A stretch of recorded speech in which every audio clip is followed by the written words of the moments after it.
Basically हमारा जो ये काम था 1947 से पहले का था।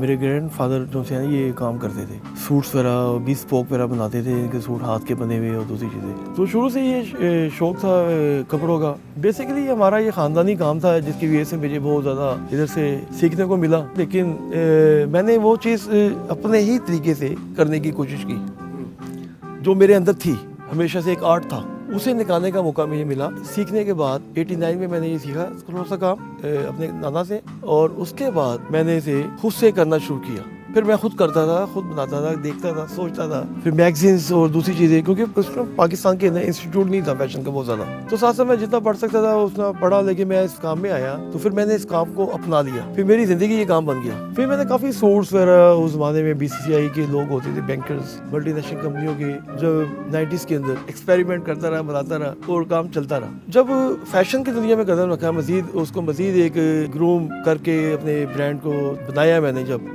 सीनियर फैशन डिज़ाइनर के नाम से उसे मैं चलाया, और उसके बाद फिर मैंने शीक बनाया और मज़ीद उसको बेहतर किया, कस्टम किया, फिर 20 स्पोक सूट बनाने शुरू किए जो हम पहले से बना रहे थे। मज़ीद उसके अंदर स्टाइलिश कट्स, क्राफ्टमैनशिप और फैब्रिकेशंस, डॉर्मेल, हील्ड, जॉन फॉस्टर, ये कंपनी के नाम बता रहा हूँ आपको। बेसिकली मैं खुद पहनने का बहुत ज़्यादा शौक था, बेसिकली कपड़े, तो मैं ज़्यादातर काम अपने लिए भी करता था, क्योंकि मुझे एक तो फन आ गया था, ऊपर से इससे मज़ीद मैं शेप, इटालियन में, कट्स में, फिर फ्रेंच कट्स में, फिर रैंकन कंपनी का पैटर्न था हमारा, उसके अंदर ब्रिटिश कट्स जो होते थे वो हमने किए, जो दे सके। उसके अंदर आर्ट के अंदर हम वो चीज़ को ना कर रहे हैं अभी भी, लेकिन कमर्शियल काम बहुत ज़्यादा नहीं किया मैंने, जैसे कि बेशुमार चीज़ें बना के दी हूँ वो नहीं किए, लेकिन कम कस्टमर अच्छे क्लाइंट्स का काम मैंने किया। लेकिन ये इस काम के साथ जो एक होता है ना, बिजनेस करना, बिजनेस ही करते हैं हम आर्टिस्ट लोग।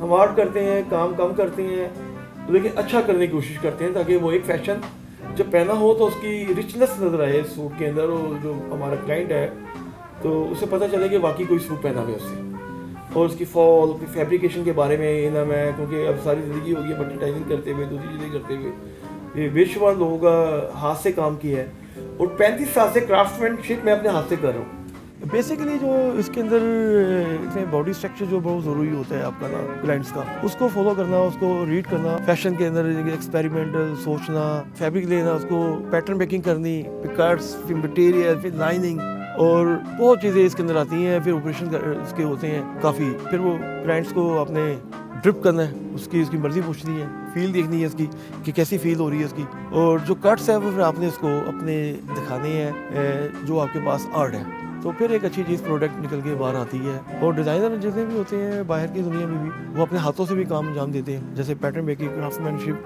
जो उनकी होती है, फिर उसका फैब्रिकेशन होती है, वो आपको सारा कुछ पता होना चाहिए। अब जो AI का ज़माना आ रहा है बेसिकली, उसके अंदर आपकी जो हर चीज़ होती है ना वो रिपोर्टेड हो जाएगी बेसिकली, देखिए सारा कुछ जो चल रहा होगा। लेकिन आर्ट जो है ना, बिस्पोक जो क्राफ्टमैनशिप है, वो कभी ख़त्म नहीं होगी जब तक आप इंसान है और दुनिया, चाहे जितना मर्जी हो वो चलेगा। और हो सकता है कि ज़माने में आके जब वेदर चेंज हो जाए तो एक अलग से बात है।